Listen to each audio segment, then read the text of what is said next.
Привет всем, меня зовут Марина, и я никогда не видела море, но я надеюсь, когда-нибудь я соберу вещи, брошу все и уеду.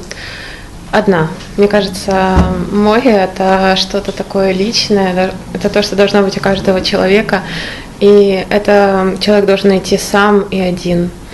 Еще я думаю, что мы живем не в очень идеальном мире, и каждый в силах что-то изменить.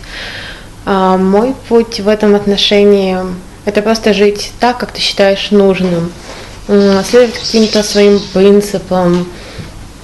И я думаю, каждый может внести такой посильный вклад в изменение мира.